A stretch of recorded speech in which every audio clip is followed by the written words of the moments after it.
Mitterrand is finally going to give Stalin that two-front war that he wants, but it doesn't come until 1944. Stalin's going to reaffirm the Soviet commitment to enter the war against Japan once Germany has been defeated here. And so this is a big promise. You might want to note this promise. Stalin says, after we defeat Germany, who are we worried about after Germany's defeated? Japan. He will come in with us against Japan, so kind of remember this here. And Stalin will insist on Soviet control of Eastern Europe and the carving up of Germany amongst the Allies. Stalin's demands at this conference are going to give you a foreshadowing in what he wants after the war. He wants Germany to be dismantled. He even wants the capital of Berlin to be dismantled. He wants it to be carved up. He wants his troops to be left in Eastern Europe to run things. He wants Soviet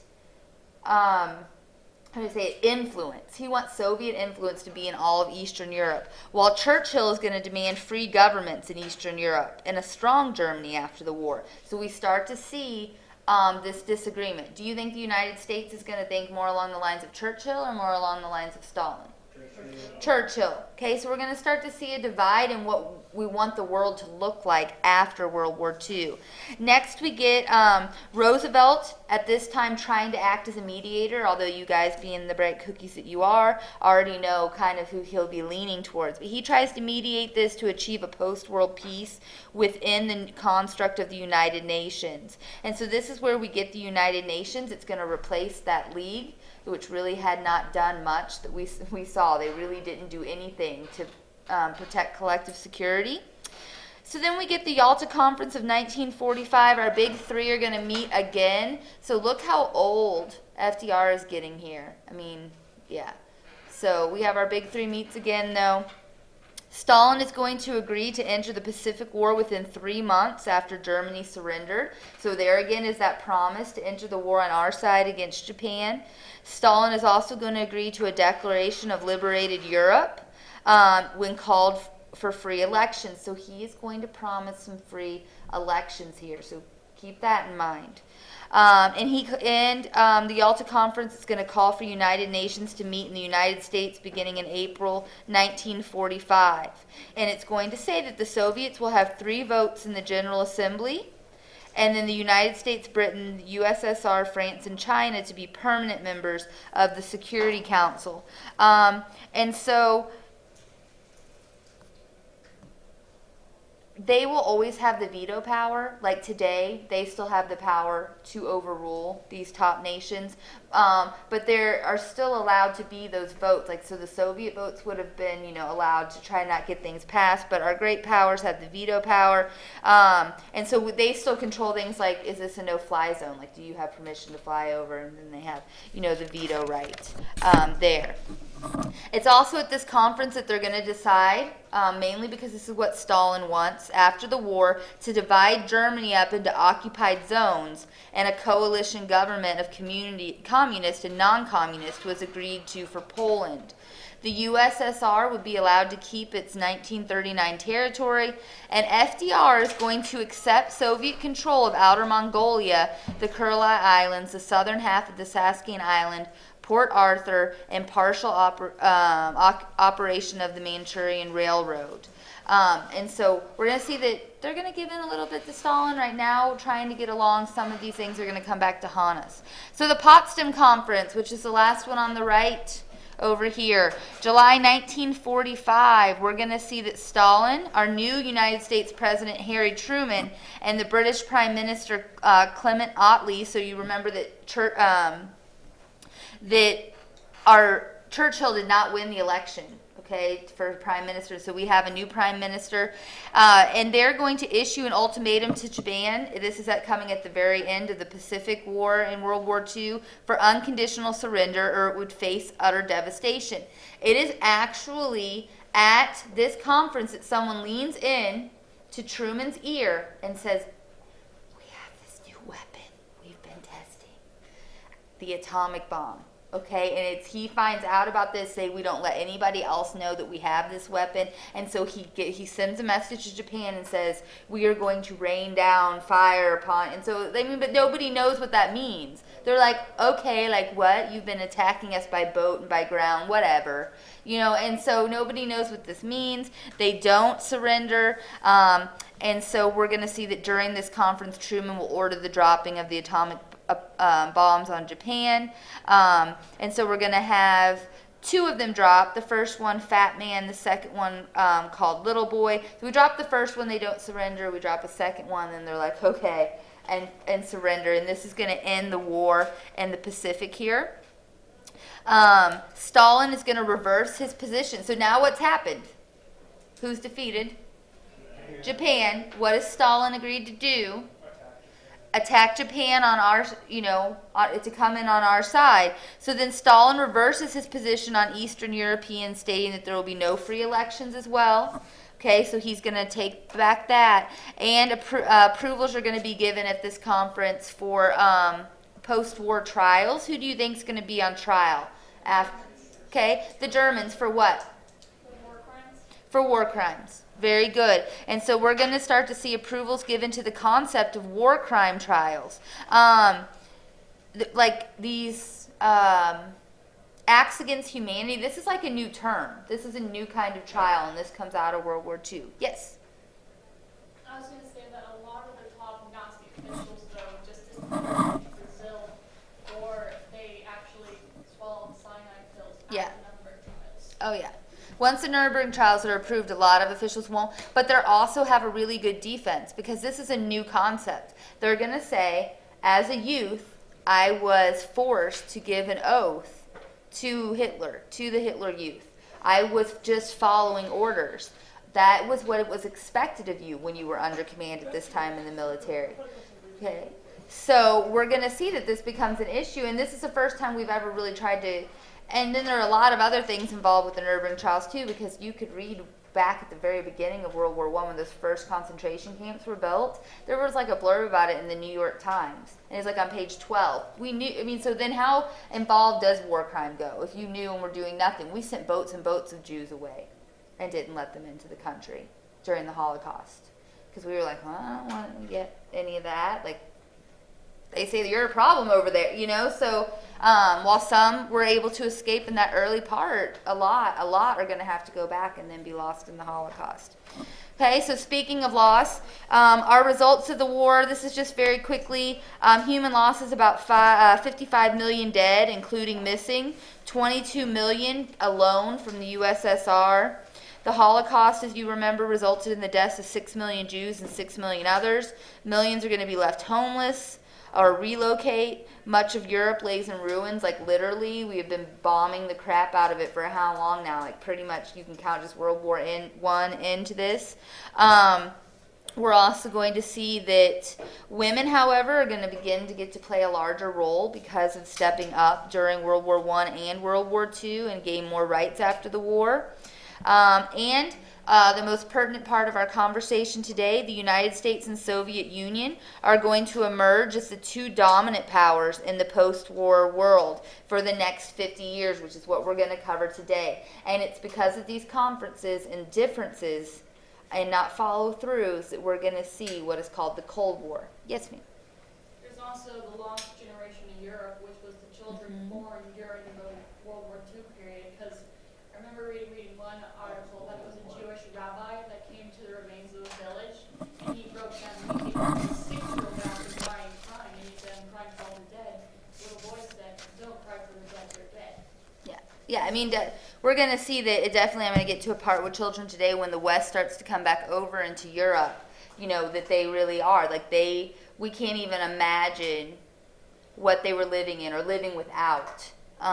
It's just, this lost generation of children, especially when all that was left for Hitler at the end was the youth to fight and the elderly. So, was that another hand question, or did I just see somebody stretch? Okay, so we have all of these conferences that are going to lead their roots of the Cold War. So if you were asked, like, all of these things except were roots of the Cold War, you know that the Tehran Conference, Yalta Conference, and Potsdam Conference need to be on that list.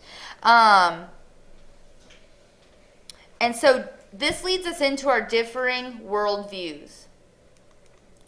So the Soviet side is going to be one.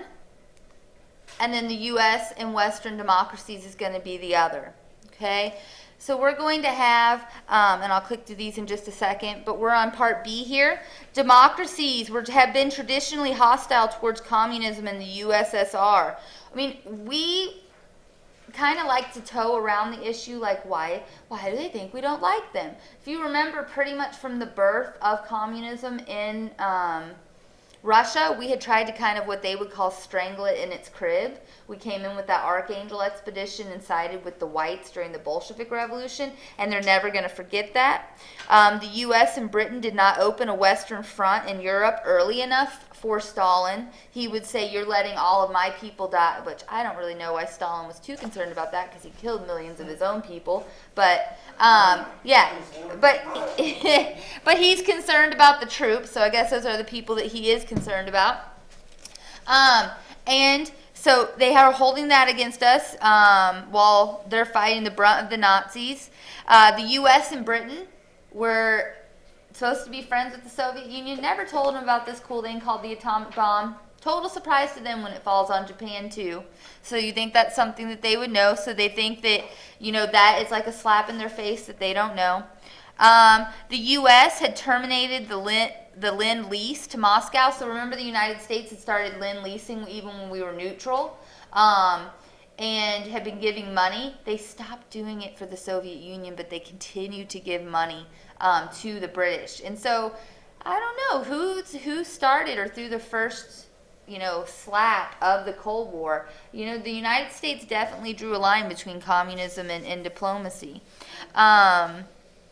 Soviets sought a buffer zone for the Soviet western border, especially in Poland, so they're going to want to create some communist satellite states. We're going to have a problem with this. So, the U.S. point of view. So remember, communism, their goal, spread worldwide communism. Stalin's made that very clear. He wants his troops to stay in control of Eastern Europe. The United States, however, our goal is going to become containment.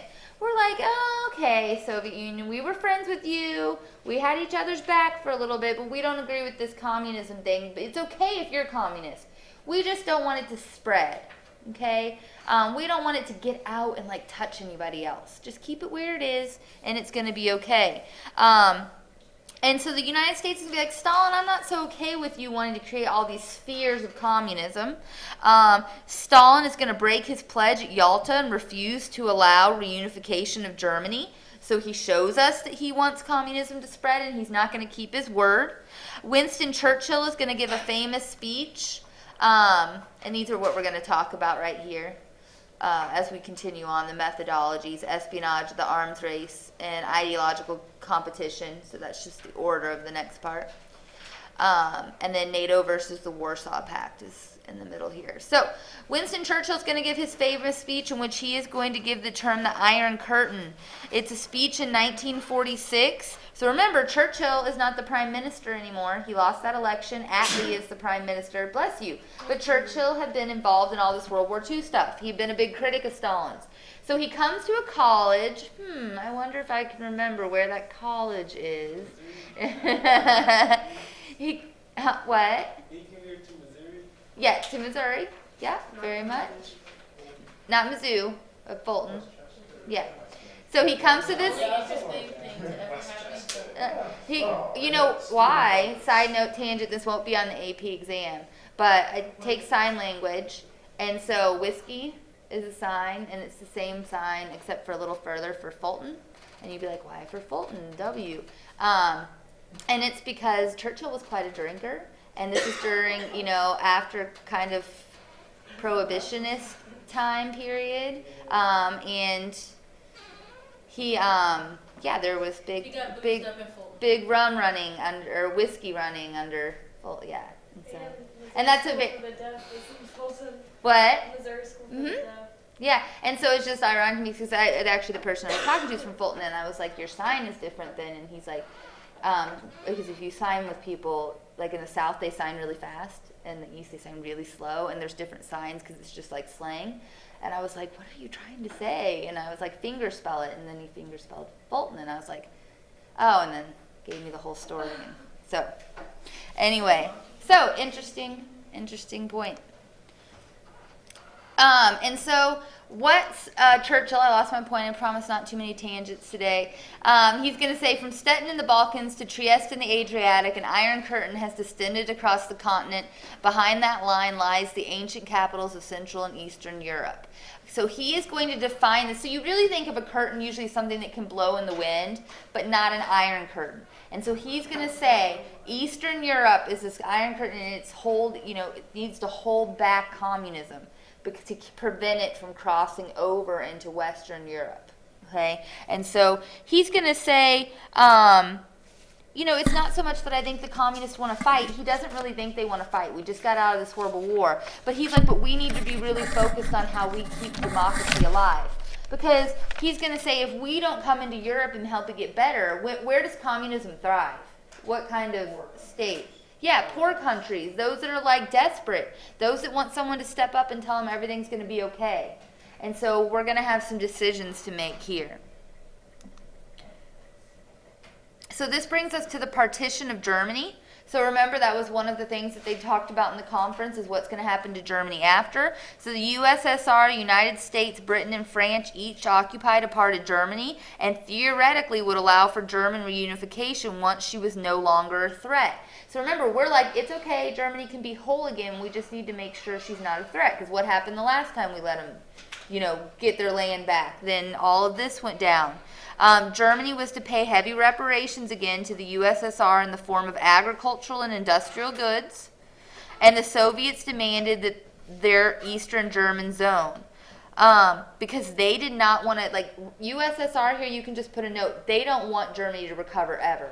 They would just be happy if they could divide it up into little satellite countries and it never be Germany again, because they have been fighting back to back with Germany. They had lost all of their men and their resources, and they've had to burn their own country because of Germany, with the scorched earth policy. So they don't want Germany to ever again be strong. And they're going to begin to strip East Germany of all of its natural resources. Us, on the other hand, what do we know about when Germany's economy tanked? What did that do to the rest of the world? Brought us all down. Yeah, it brought us all down. And so we're going to say that if Germany is weak, then it makes the rest of us weak. And so we oppose the side here. We're going to say that German economy was vital to the recovery of Europe. So in 1949, West Germany is going to become an independent country when United States, France, and Britain gave back each of their zones. So we're like, here you go, Germany. We're going to give back our western zones that have been broken off. You're going to create Western Germany. The formal name is the Federated Republic of Germany, with Bonn. Bonn is his capital, not Berlin, because Berlin is, we're going to talk about the problem with Berlin and where it's located. So you can see up here, let's see if I can, did I grab a map that had Bonn on it? I can't read from here. Well, Bonn is like over here, and then Berlin's here. So almost here would be Bonn, so that'd be the capital of West Germany, and then here's Berlin. So the problem with Berlin is it's situated in East Germany, so it can't be the capital of the democratic side, and we're going to talk. But so even Berlin is divided up. There's a western portion and an eastern portion. So half the cities... So deep in the east. Yeah, because we give ours back to the German people, and it has been exposed to democracy, and it stays that way. And we're going to see the problems that Berlin causes. And you can imagine being situated this little island. The US had a part of Berlin too. Uh-huh. Yep, we have this part. So I can understand splitting the country up, but why split up the city of Berlin? Why not just give it all over to Eastern? Because of the power. Because that would have been the capital. Because of the industrialization there. Yeah. I guess so. Mm-hmm. And it was just so powerful with what's happened to Germany that it would have been just like giving this whole place to the Soviets. Because without we're going to see how important Berlin is. We talk about the Berlin air crisis and things like that. So it's split and split. Green and pink, Berlin, and then all of Germany. But we're like, hey, we realize that Germany needs to get back on its feet, okay? Or we're all going to be hurting. So we give ours back. Given their zones, it becomes the Federal Republic of Germany, led by Konrad Adenauer. And then in 1949, East Germany is going to be formally established, and it's called the Democratic Republic of Germany, led by Walter Ulbricht, under a communist regime. Bless you. So they call it the Democratic Republic? Yeah, they call it a democratic republic, but it is a communist regime. Our big fear is that Stalin is going to try to take the whole thing, which is not an unfounded fear. He has said, I want communism to spread everywhere. He already has this much of it. He's doing where he has the Crimea region, but he's actually threatening the actual Ukrainian government and fighting back the protesters. Yeah. Yeah. And Jews have to register. Yeah, and so, yeah, all along this way. So a lot of, like, it's like almost eerily when I'm going through and prepping for your lectures and stuff. I'm like, oh, yeah, was that something I saw on the news this morning or something that I was reading a primary source on for you today? And so what's going to happen out of this situation? We give ours back. We want Germany to flourish. Stalin is out for blood. He wants to spread communism, and he's going to keep it, and he's raping Germany of its resources. We're going to come up with the containment policy. So, by 1947, the United States is going to pledge to prevent the further spread of communism. The Cold War is now going, okay? And just remember, Cold War means it's like tension. You were like tense and upset and like angst. You have angst and anxiety, but there's no actual the opposite of hot war. You're not actually bombing anybody or fighting anybody or firing shots. It's just a lot of tension, and once in a while it'll break into some hot spots, like a shot will be fired or a weapon will be used. But for the most part, it's just extreme tension with the possibility of problems. So George Kennan, our U.S. ambassador to the USSR, is going to write a memo to President Truman in 1946 claiming that the USSR was out to disrupt the American way of life by spreading communism. And he's going to say, though, I'm here, I'm the ambassador, I don't think they want war. None of us want war. We've lost too much. But they're going to do whatever they can to spread communism. So the only way to stop them is to firmly stand up to them and say, no, we're not okay with this. Okay? This is where we're going to get the Truman Doctrine of 1947. It's going to establish this policy of containment that would last for 4 decades. It's going to be our first time that we really stand up in a treaty here against communism. And so Truman's going to be able to get this passed, and it's going to give aid to Greece because Greece had been in a civil war. It's going to give them $400 million in aid. No fighting. We're not sending any troops, but they're facing a civil war.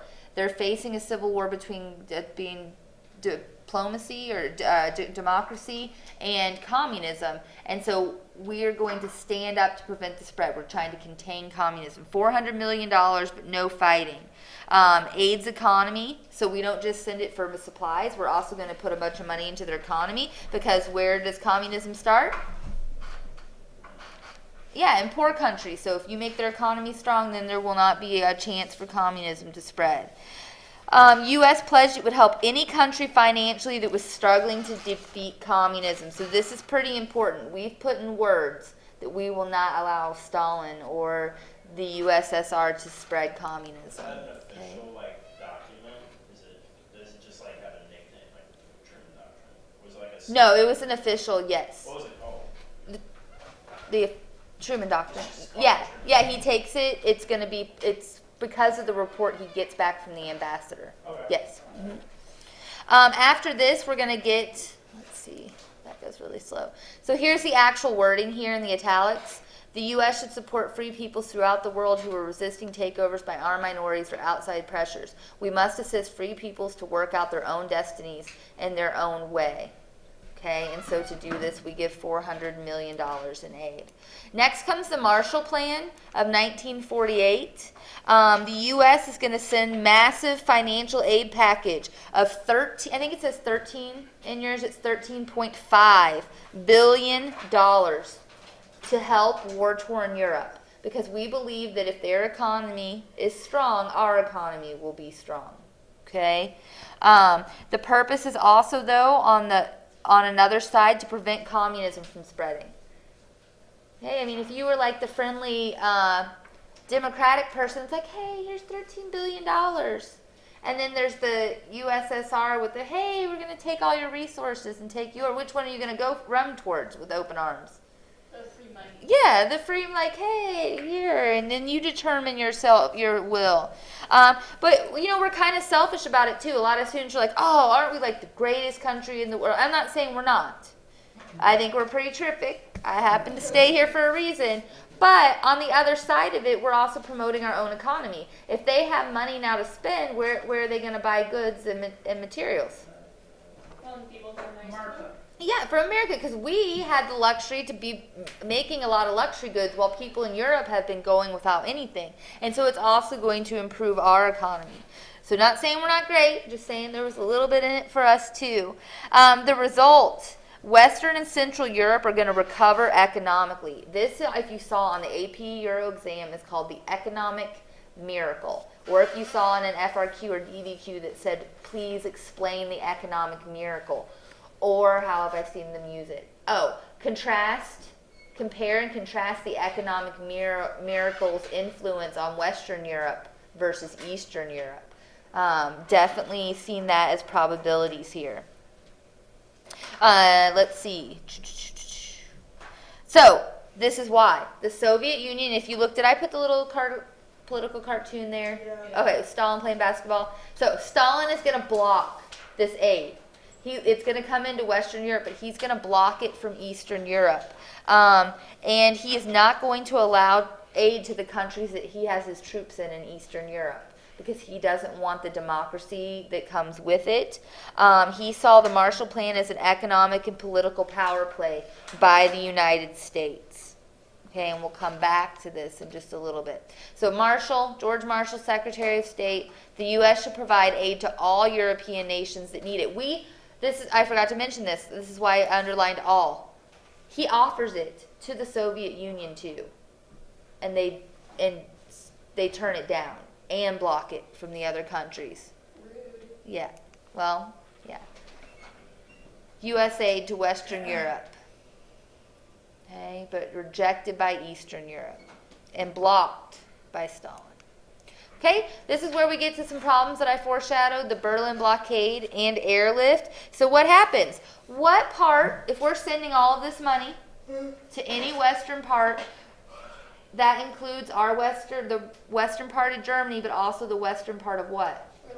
Berlin, which is situated right smack dab in the middle of Eastern Germany. Okay, so the Soviets are going to attempt to remove the Allies from Berlin by cutting off access to the city, which we saw where it was located on that map. Pretty easy to do, right? Hitler built all these autobahns, which are these massive roads that you can drive as fast as you want to on and still can. But so there's all of these road connections, but they're very easily shut off. And so the Soviets are going to create these blockades, and they're going to try to starve the western part of Berlin, like to make them succumb so they can absorb them. What we're going to do, however, since Berlin had been partitioned into 4 sections, just as the whole of Germany had, is we're going to use our stopping point in Western Germany as a landing point, but we are going to start to organize a massive airlift. So, I mean, because Truman is president right now, he really has 3 options. Option A, he can let Stalin absorb it since it's in East Germany anyway, but what did we promise we weren't going to allow it to spread? Communism. So that would make us look pretty, what? Yeah, weak. It would give an opening. His second option is that he could break the blockade, but what might that result in? A war. Okay, World War III. Boom, right there. Okay, the whole stage set. And his third option, however, and the option he's going to take is to fly in supplies. And so this is going to be called the Berlin airlift, resulting from the Berlin crisis. 277,000 planes are going to fly into the city carrying food, medicine, and other necessary supplies. Like necessary supplies like the other classes, like toilet paper. Yes, like toilet paper. You think like 2 million people, you're going to need some toilet paper. All right? At its peak, a flight landed every 45 seconds. So that's pretty impressive mission. Onto the Autobahn? What? Onto the Audubon and secured lane, but they've dropped these. See how they're flying over and the people are waiting? They dropped a lot of supplies with little parachutes. There's actually this guy, and this is.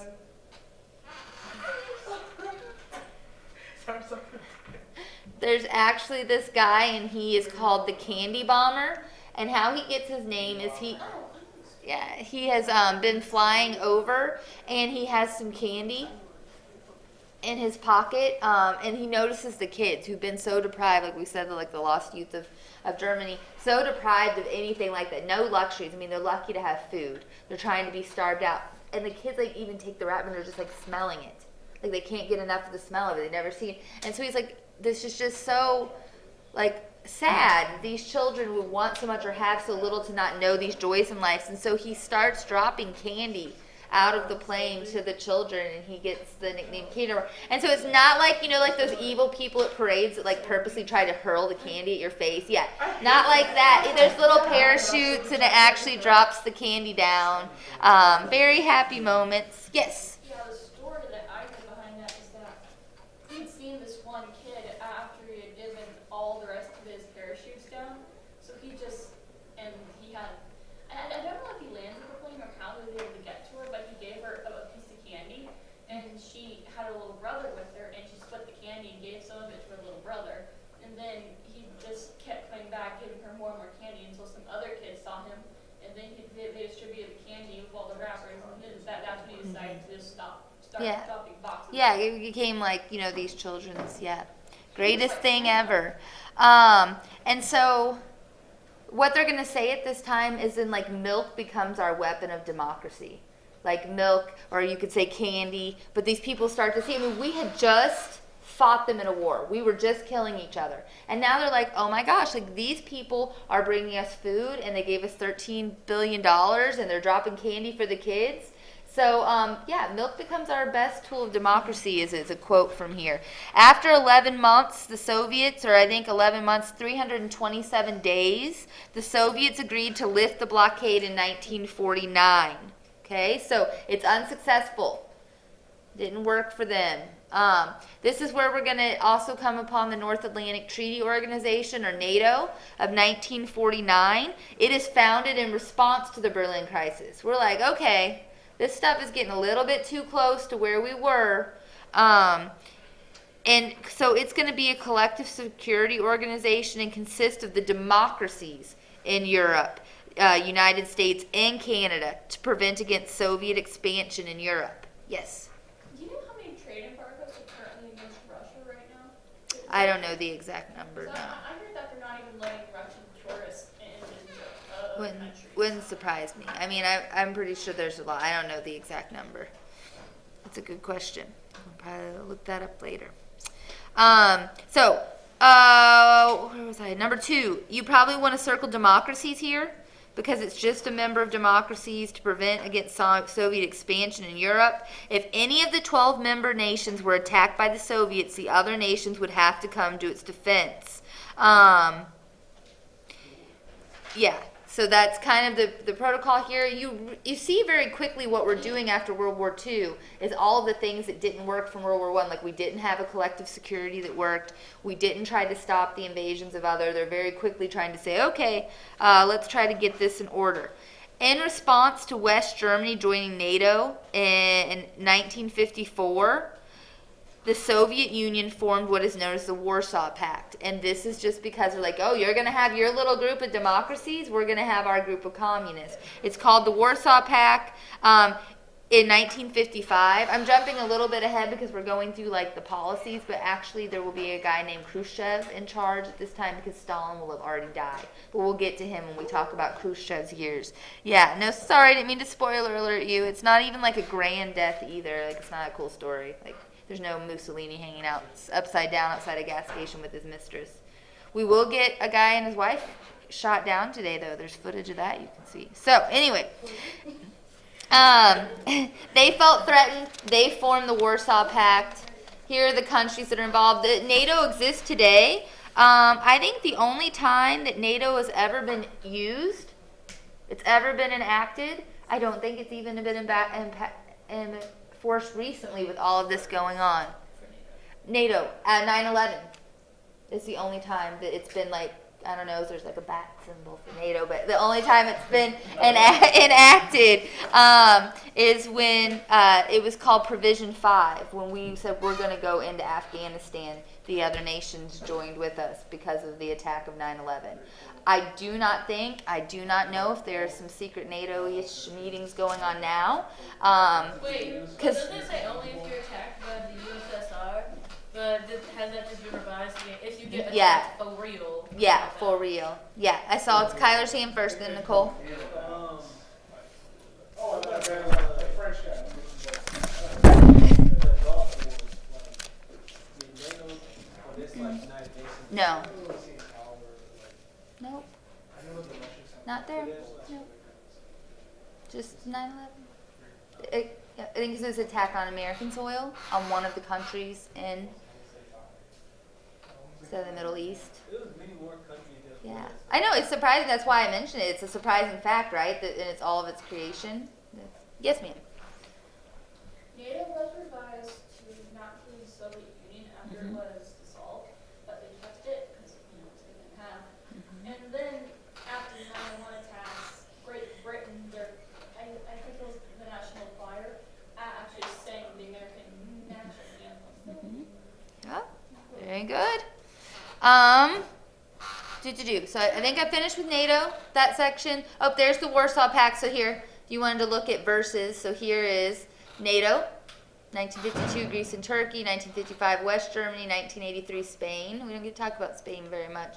Then the Warsaw Pact, of course, starting with the USSR, Albania, Bulgaria, Czechoslovakia, East Germany, Hungary, Poland, and Romania. Did I put a U? Oh. Romania. That just sounds a little Romania. It's Romania because they consider themselves. No. It was a wrong finger.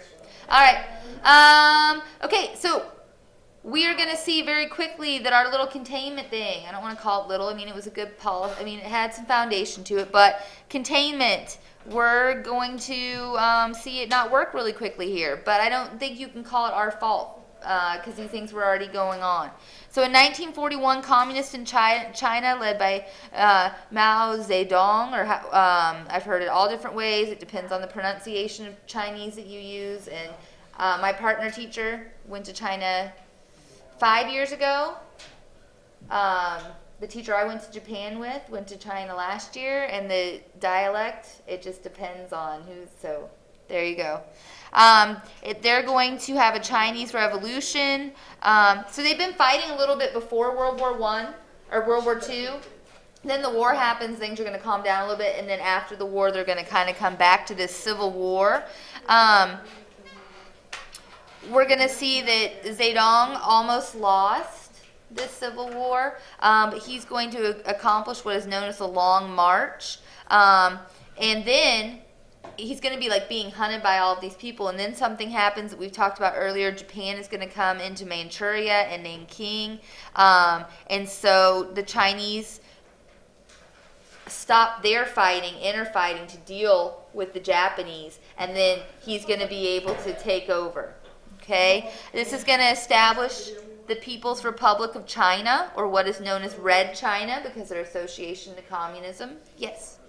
Interesting thing that even though Nazi Germany and Japan were on the same side, in China, Nazis were considered good, Japanese were considered bad, because one of the German officials, who was had the support of the Nazi party, but he wasn't that bright, he just had a good heart, he created camps in Nanking where women could go, and he had his own Nazi guards kind of control it to keep the Japanese out.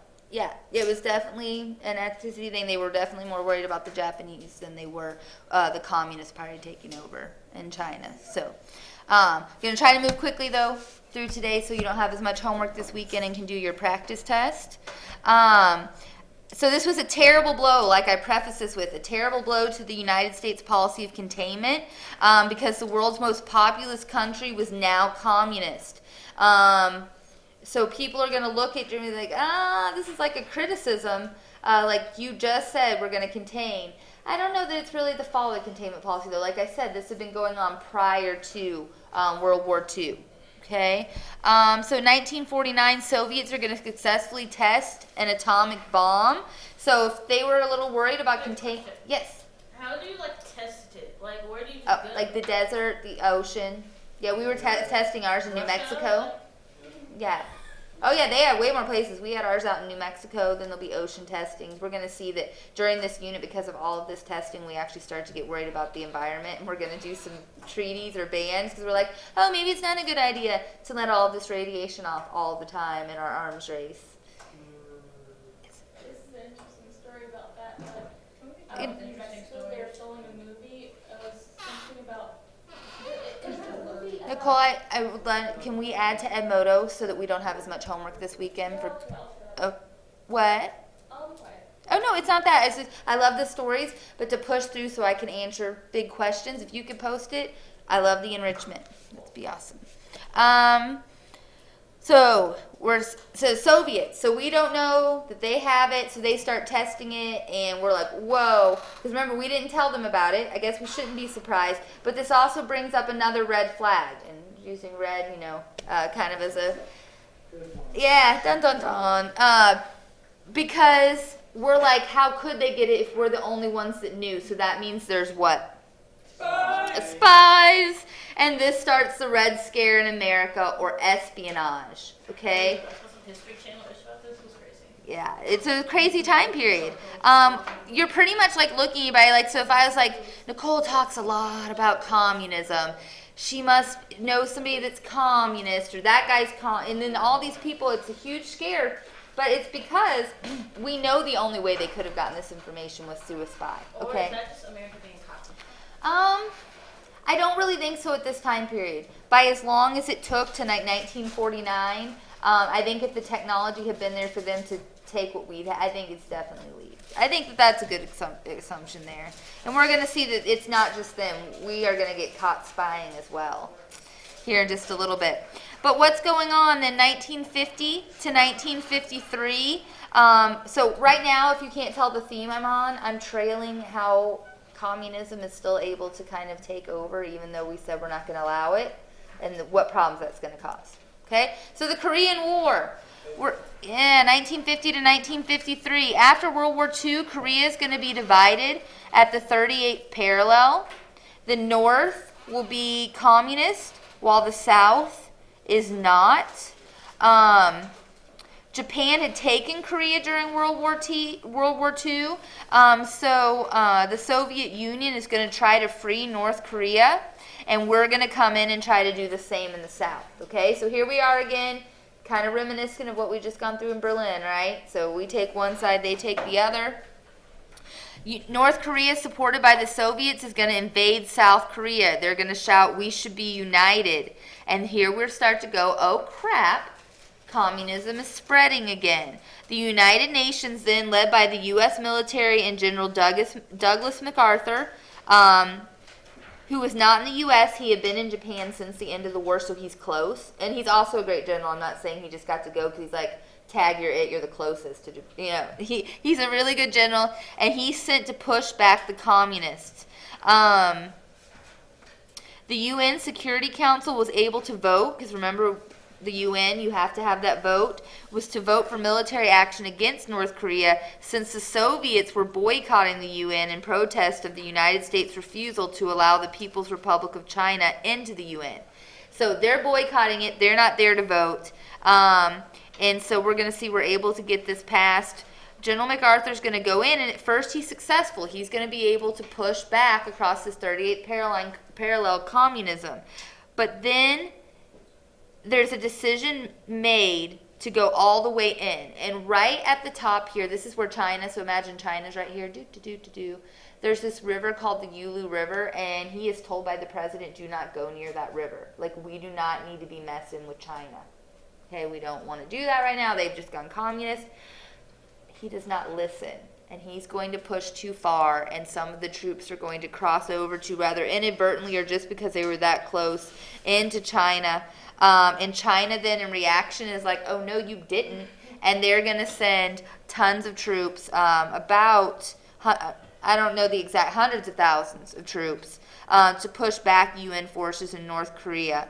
And so the result of this is a stalemate for 3 years. This is really going to complicate things here. But a ceasefire will be reached in 1953, and the border will be restored here to the 38th parallel. There is still no peace treaty that ends the Korean War today. So technically the Korean War is still on. There's a ceasefire. There's an armistice. Yes. Didn't they declare that null and void? Oh, yep. Bree, would you mind grabbing our blankets since you're on the outside row? Or Gustavo, can you hand him our blanket tub for me? He's here to wash them for us. Oh, Sam, do you have a question? I do have a question. So you said it's divided along the 38th parallel. That's like on the equator, right? The 38th When parallel. you say 38th parallel, that's like one of those lines left. Yeah, yeah. Like the line That's right the there angle. is not, it's not either flat nor straight. I think this is the 38th. I have never looked to see if it's like tracked across the globe parallel or if it's kind of like the Mason-Dixon line that's by a parallel that we associate, but it's not completely straight either. But that is the, I always thought it was just Yeah. like along like that line, the 38th Yeah. line of longitude. That's not a flat line no. on the globe. Well, I mean, you don't have it like in context to, I just have Korea there. I don't have it, Oh, maybe yeah. Yeah. I just wanted to zoom in because we've been looking at big maps the whole time. And so there's still no peace treaty. This is kind of still on with all, it wasn't too long ago or all the time. I don't remember a lull in my lifetime where there hasn't been something that's gone on between North and South Korea where we're involved. And so that's because there's never been a treaty that ends it. There is a buffer zone now, or a DMZ, which kind of tries to help it, demilitarized zone. But still no treaty. So, I mean, maybe in your guys' lifetime, maybe even in mine. I don't know. I'm getting old. Maybe it won't happen. Don't talk like that. So the hydrogen bomb next. The arms race. The hydrogen bomb is going to be developed by the United States in 1952 and the USSR in 1953. So they're still behind us in the arms race. It's far more destructive. I think 100 times more destructive. I know that's not the real sciencey term. Like, I don't know, like the horsepower of bombs, but it's like it's more TNT. yeah, it's 100 times more powerful than the atomic bombs dropped on Japan. The world now has 2 nuclear superpowers who really like each other. No. So, the U.S. policy of massive retaliation, you guys might recognize it by a name more familiar to you, Mutual Assured Destruction, or MAD, comes out of this time period between 1953 and 55. We now, President Eisenhower, the United States, is going to give us the United States policy temporarily shifting to helping Eastern European countries remove communism. This is kind of like brinkmanship. This is the edge of war. We're now not only trying to contain it, we're going to try to go in and free and liberate people who are under communist regimes. And the U.S. vowed to destroy the USSR with nuclear weapons if it tried to expand. So Eisenhower is going to take a different view than Truman and FDR did. He's like, I don't know, like, like there's those kids that are like really big, like, but they're like the sweetest things on earth, and they would never like even hit anybody back. But nobody's ever gonna walk up to them and punch them in the face because of their strength, because they look, you know what I mean? Yeah. That's Eisenhower. It's like, if we just look big, there is no way they'd come poking their finger at us. That's kind of his mentality, which is a shift. That's the best way I can explain it. Oh, there's my fallout shelter. So, the Soviet Union and the Eastern Bloc. Stalin is going to reinstitute oppressive rule. So, you know how they say, like, when some people get older, like, they get mellower or nicer? Oh my god, they either get way nicer or super Yeah. cranky. Yeah, well, Stalin's one of the super cranky. You thought he was bad before. He is bad and cranky after World War II. So he comes back. He kind of loosened up on people during World War II, because remember they were fighting that brotherhood of USSR, and they're all supposed to be nationalistic. So he stopped killing as many of his own people because they were dying in war. he's going to come out of World War II and be like right back on it, even more oppressive. He's going to repress millions of Soviet citizens living outside Soviet borders. He's going to be responsible for over 12 million deaths of their own citizens, more than any period during the 20th century, even the Civil War and purges. This is more people killed. Yeah, it's 12 million of their own people. Most of these deaths are going to occur in gulags, or those forced labor camps. Between, let's see, so this is really called purging, is what you would call this. It's just like you're getting rid of people purposefully. Yeah, Have you seen that movie? I have. So just, then was the Germans doing the same thing? Theirs was more of a genocide, like, yeah. Germans had a target. His is just anybody in his way, yeah. So Stalin is also going to launch a 5-year plan in the USSR to tackle massive economic reconstruction. Stalin is going to revive many forced labor camps, which, remember, is going to be where a lot of people are going to die, but also gave 1/6 of the new construction of the Soviet Union before the war. Besides, people, culture, and art are going to also be purged. Anything anti-Stalin is going to be bye-bye, okay, or anti-communism. And so the countries dominated in Eastern Europe by the Soviet Union. So remember, Stalin had said, my armies need to stay where communism lies in the East. And so he is going to dominate over Poland, Hungary, Czechoslovakia, East Germany, Romania, Bulgaria, and Albania. These are the Eastern Bloc countries. The Communist parties of Eastern Europe are going to establish one-party states by 1948 with the help of the Red Army and the KGB. Remember, that's the Soviet secret police. However, you know how AP Euro exams love the accept question? Here's a possible accept question. All of these nations except Yugoslavia, led by Marshal Josip Broz Tito, who ruled Broz Tito. I have a teacher who has, or know a teacher who's in one of my classes that has a student named Tito. Yeah, I just yeah, they said that went on forever in the class when she was teaching it. The Tito.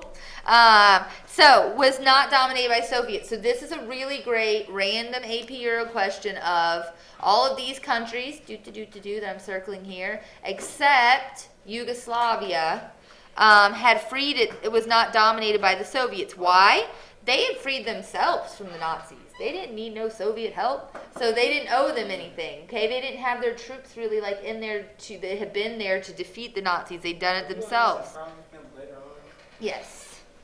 They had a mixed economy with private ownership, so they've had some experience with capitalism. Okay, they haven't just had communism, so they've had some experience with it, and so they're able to have a more productive economy. Over 500,000 Czechs who were seen as a threat to the communist state are going to be purged at the behest of Stalin, kind of as a like, oh, you think you're so good that you don't need me kind of thing, 500,000.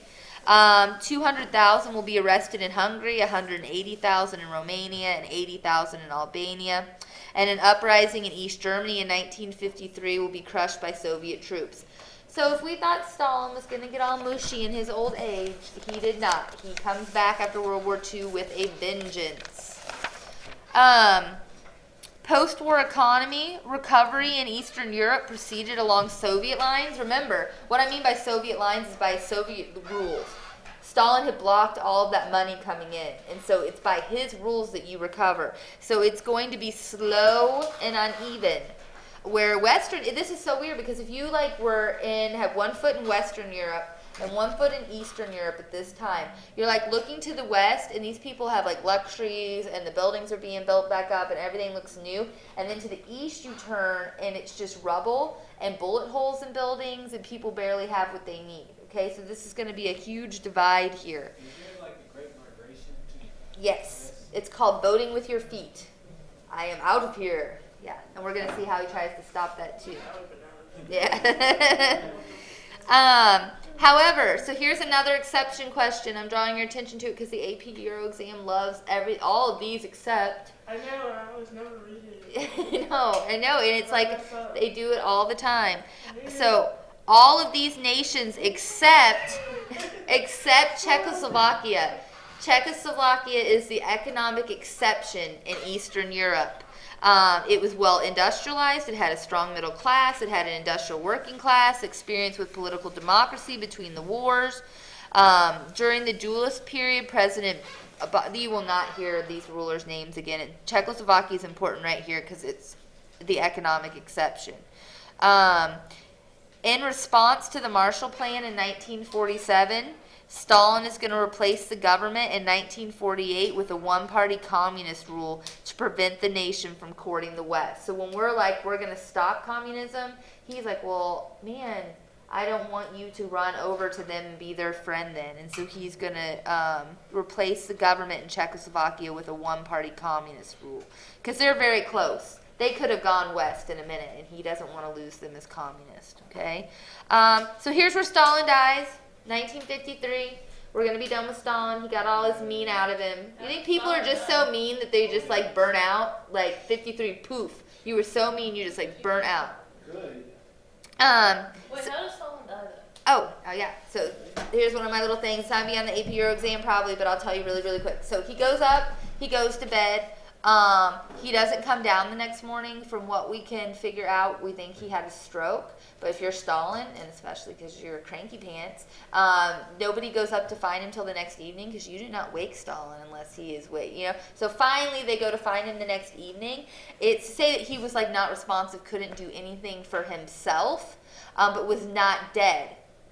But they kind of like, let's go make some tea, we'll finish cooking dinner, like, did you mow the yard yet? Like, so, I mean, they're not especially, like, hurried to, like, go get help. I mean, and you can kind of see why. They're like... I thought it was because, like, people, well, he was like the boy who cried wolf, and, like people would, like, check up on him, he'd be like, no, don't check up on me. Yeah. The gulags with you. Yeah, and he was kind of paranoid about stuff like that, but like in this case, like he really was non-responsive, and like you could tell that he pretty much had a stroke or something like serious gone wrong up here. And so he's gonna die actually a couple of days later, but really not under any great medical care. And the thing is, people are just like, God, have you seen this guy since World War II ended? Cranky pants, killing all 12 million people. So, yeah, so Stalin's going to be out of the picture, and we're going to get this new guy, Premier Nikita Khrushchev, and he is going to, what's this D mean in front of Stalinization? Yeah, he's going to try to undo it. So he is going to, there's going to be a power struggle, however, I guess I should tell you this, because if you said that he was the next ruler right after Stalin, you would be missing a little stuff. There's a power struggle because nobody ever leaves a written note with who should take over. Just like Lenin and Trotsky and this whole Stalin mess to begin with. Mental note for all of you guys, when you take over the world, leave a dang letter.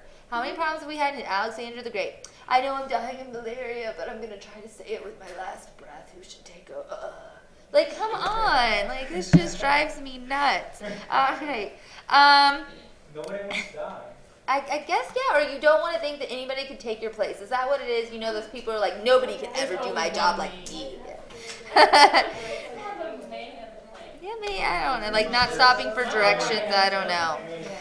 So, Khrushchev is going to do what nobody really thought anybody would do, but everybody wanted to do. He's going to say Stalin was a cult of personality. Like, you guys got all caught up in his, like, personality. He made you a cult. You didn't even know what you were doing. He didn't know what he was doing.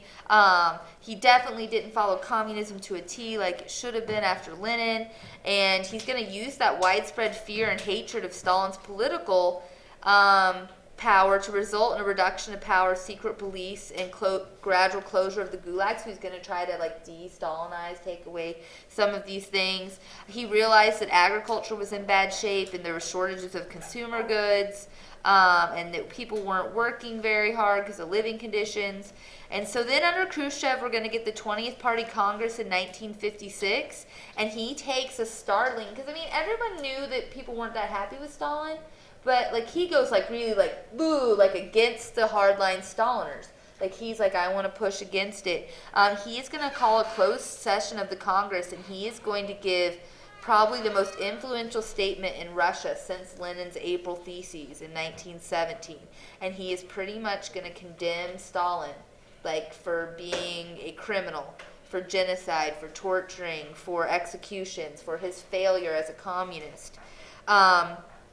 And he is going to put into action the Gauss Plan. He is going to shift resources from heavy industry and the military towards consumer goods and agriculture.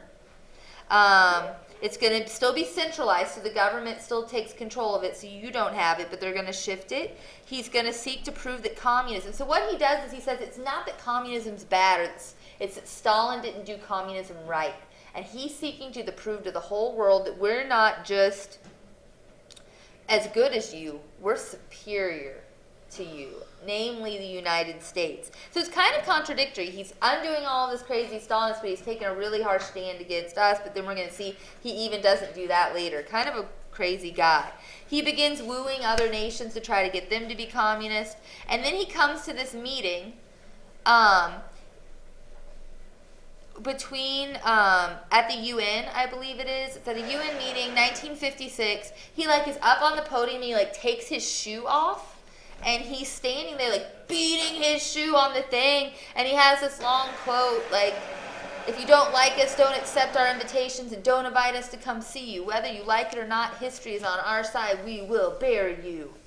Like crazy guy with shoe at podium says.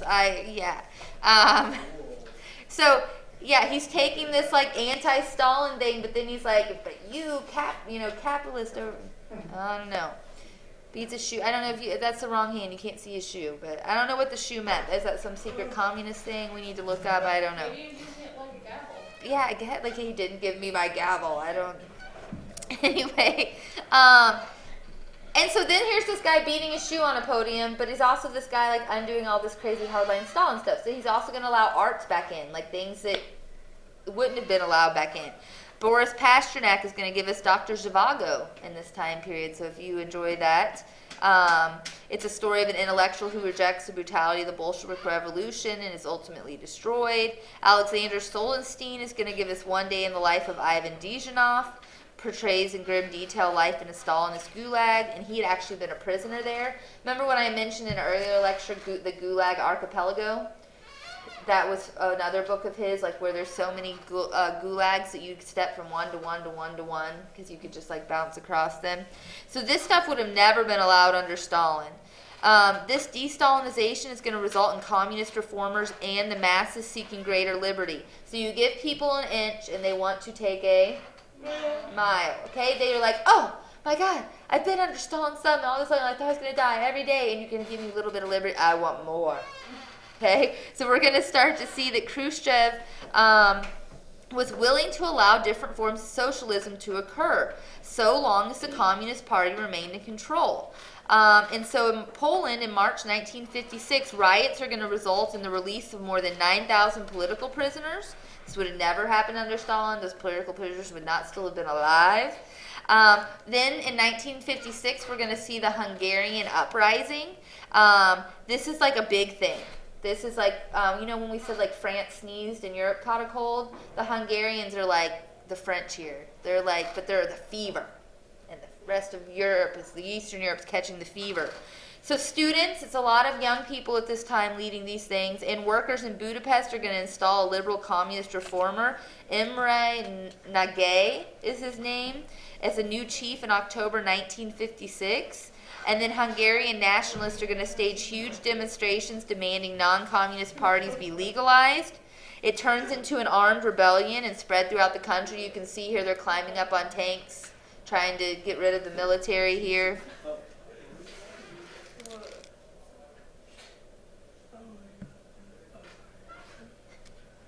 They hoped the United States would come in and help achieve Hungarian independence. So you might want to make a note here. If you don't, put your hand over the rest of these notes. If I didn't have those there for you, what should the United States do?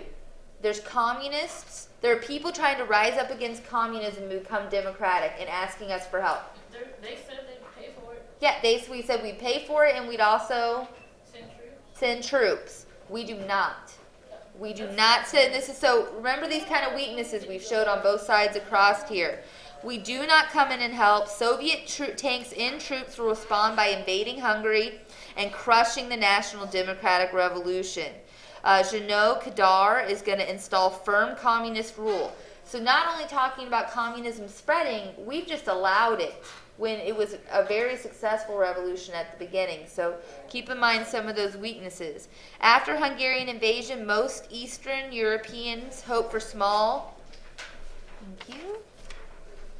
hoped for small domestic gains while obediently, circle the word obediently, following the USSR in foreign affairs. Because they really had this hope. I really think, look at these people with their enthusiasm, that the United States was going to come in like they did with $13 billion and help them be democratic. And they don't. And so the rest of the people are kind of like, okay, maybe I won't break the rules. I will stay in line. All right, and so here's the Cold War under Khrushchev's rule. So we've had the Cold War under Stalin. Now we're going to have the Cold War under Khrushchev. So relations between the USSR and United States are actually going to improve. Even with all of the shoe banging at the UN, we're actually going to see improved relations in the 1950s with the rise of power of Khrushchev. Khrushchev sought peaceful coexistence. So I don't know what he meant by, I think the guy took something before he got up there with the "we'll bury you" thing. Because he actually does want, like, peaceful coexistence. Like, can't we just, like, we don't even have to get along. Let's just stay out of each other's way. So with the West, so he could focus on the Soviet economy. He doesn't want to be enemies. He says he wants to be rivals. So if you think about that, like, Rockbridge and Hickman are rivals, but I don't think that I'm going to see you guys running over into their school and, like, macheteing them. You know, like, but you're totally going to kick their butts on the football field. Like, we all know. So that's a rivalry. He doesn't want to be enemies. We're enemies with Jeff City, we're rivals with Rockbridge.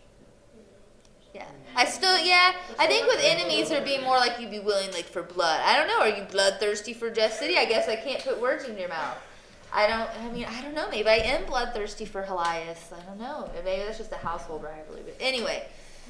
I will not put that out there. You could. If you're bloodthirsty, just remember that you are all going to be old enough to be tried as adults, or are, so, okay? Doesn't get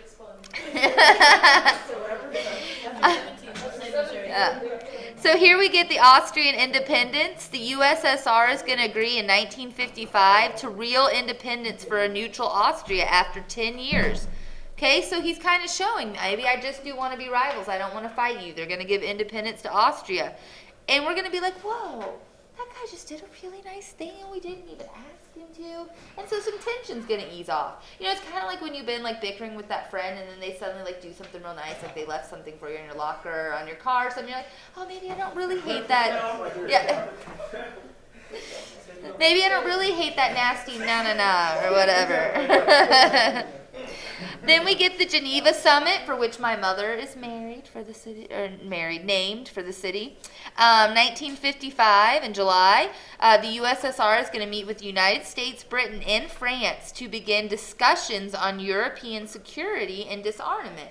So they're just talks. There's no agreements, but this is a huge. They're all in one room, and they don't pull a weapon on each other. They're actually talking about slowing down weapon production. So kind of a huge deal. But then something happens. Dang little. Not the atomic bomb that was just there. It is going to be something we think might drop a bomb on us, though. The Sputnik is put into space by the Russians in 1957. New York Times writes, Soviet fires Earth satellite into space. It is circling the globe at 1,800,000 miles per hour, spear tracked in 4 crossings over the United States. We start to freak out. Like, what if this thing starts, like, it can shoot things at us? What if it controls their planes to come into us? And then on the other side of it's kind of ego thing, like, they put something in space before us, but it is us. and they're them. And so it like reinvigorates us like we think we're better than you. There's my little Sputnik. That was fun to put in. All right. So what? It's still in space. The Sputnik?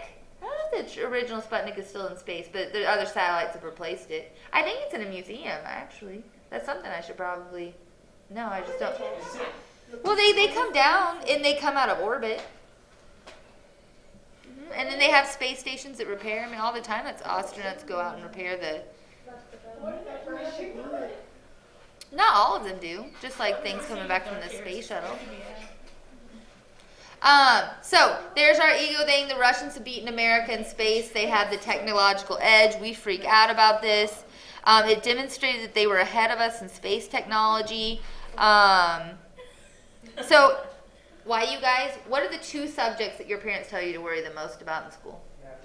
Math and science.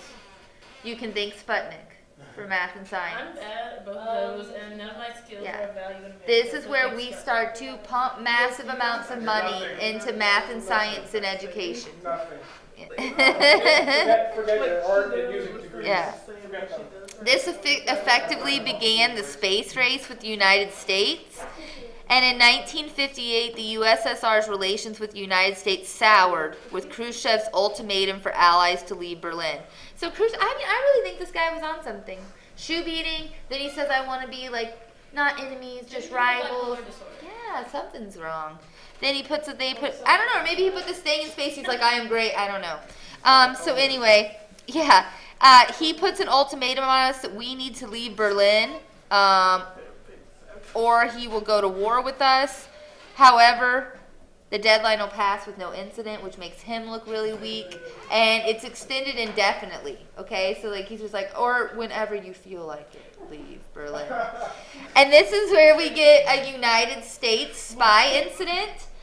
This is actually kind of a cool story, and we're getting to a time where these people, almost all of them we're talking about, are alive or didn't die too long ago, because this guy, Gary Powers, would still be alive. I'm not going to spoiler alert, but this is my only one of my side stories. Like, he was shot down. Yeah, but he survives that. Oh, okay. So, we have what's called the U-2 incident. We have these planes called U-2s. We have one flying over the Soviet Union. It's an American plane. It's going to be shot down. It's this new technology. It's a new type of plane. It's able to fly very, very high to be a spy, but it's shot down with new technology and the armament movement that Russia has that allows it to be shot down. So Gary Powers is supposed to push his eject button and a self-destruct button on the plane. So that if it's ever they can't see what kind of plane, it could just be an accident. They can't get our technology. He is able to get out of the plane, but the self-destruct button he is unable to push. That makes sense. He just got ejected. How did Yeah. he push it? It's just like something together. Yeah, like one you flip and it's a timer thing, and then So, like, I've seen the panel before. I should have probably put a picture of that in here. Anyway, he doesn't get a chance because something goes more quickly with the ejection than with some timing thing. I don't know. It was new technology. I don't know. It didn't work. It's like the first iPhone. I don't know. What happens is he's captured. We know he's captured. What we do not know is that the plane did not self-destruct. And so we lie. And we say, it was an agricultural, like we're doing some nature, like we just have all these excuses. Like it was totally not even, couldn't see anything. They have the plane, they have the video camera, they have his logs, recordings of what he's looking for on the video camera. So here's my line of the day. We are caught red-handed by the Reds. Yay! So how's he going? All right. Oh, yeah. So Maddie's still like, wait, you promised to tell me. So this guy, okay. So coolest thing ever. He's one of those guys, and I swear, like this James Bond moment. So we used to we all had spies, and so he is actually traded back to us. Like we both meet on this bridge, like from a country that has like democracy, and then so there's this great spy trade, and we're on either side of the bridge with our guns, like the United States, and they're having them walk, and as each one pass, it's like, okay, that guy's here. And so he gets traded back to us for us giving them a Russian spy. And so you think, like, man, like this guy, he lived through the airplane thing. He gets out of the spy thing. Okay, so then he becomes a helicopter newscaster. And He is for a long time, and he's very well known. He's the first one, like that does like look at the white Bronco, da da da, whatever. He did that one? No, I don't think so, but it becomes this thing that it wasn't. And so anyway, he is kind of like an old school guy, and he's flying this helicopter, and he never got the fuel gauge fixed because he just knew how it ran, and so somebody decides to be nice and fix it for him, and so he still thinks that it's working the way it used to work, but it's not, because it always said it had like less than it, or whichever way that goes. So it ran out of gas, and he could have landed it safely because he's even able to like radio in, but he would have landed on like all of these children playing, like it was only safe flat spot, and so he let it crash instead of kill all of the children. Why couldn't the children move? I don't know that they could see him, he could see them, it's just a helicopter, but anyway, that's the great story of Gary Powers.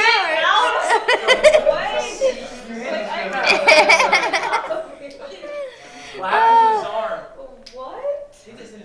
Oh, he just has his sleeves pulled down.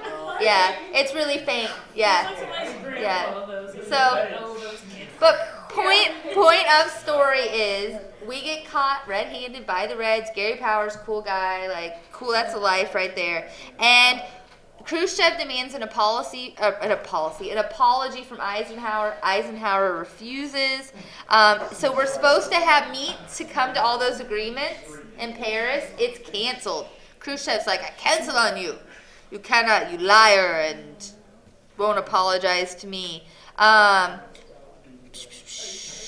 So that brings us up to our next, things were getting better. Now things are getting icky again. The Berlin Wall is going to be put up in reaction to, remember how I said you can vote with your feet? Well, 2 million East Germans have voted with their feet. They were like, peace, West Berlin is right there. Like, what's up? Bye, yeah. So that's called voting with your feet. They're like, skip, skip, skip, bye, bye, bye. And so the East are like, this isn't working. And so it's kind of like the fences that are put up around the school. Are those to keep you in? They're to keep the creepy people They're out. to keep the creepy people out. And so this was meant to keep the Western influence out of East Berlin, thank you, and to keep the Eastern Berliners from escaping to West Berlin. And so the Berlin Wall is going to be built because of this frustration of people voting with their feet. And Khrushchev, remember, had put his ultimatum on trying to make us get out, but then he's like, in 6 months, and the 6 months came, and it was like, oh, did I say something about 6 months? Yeah, never does anything. He looks weak. And so East Germany is going to build the Berlin Wall around West Berlin rather than enforce the ultimatum to the United States. So it's like Khrushchev goes, oh, crap, they didn't do it? Well, forget that threat. Let's just build a wall. And so he builds the Berlin Wall. And so here, and then our third thing that's going to make, what time is it? Can anybody see the clock from there? 2:18. Okay. I don't know if I have time to get, I did not get nearly as far as I wanted to with you guys. The Cuban Missile Crisis is going to be where the video then picks up for you guys. So page 9 there.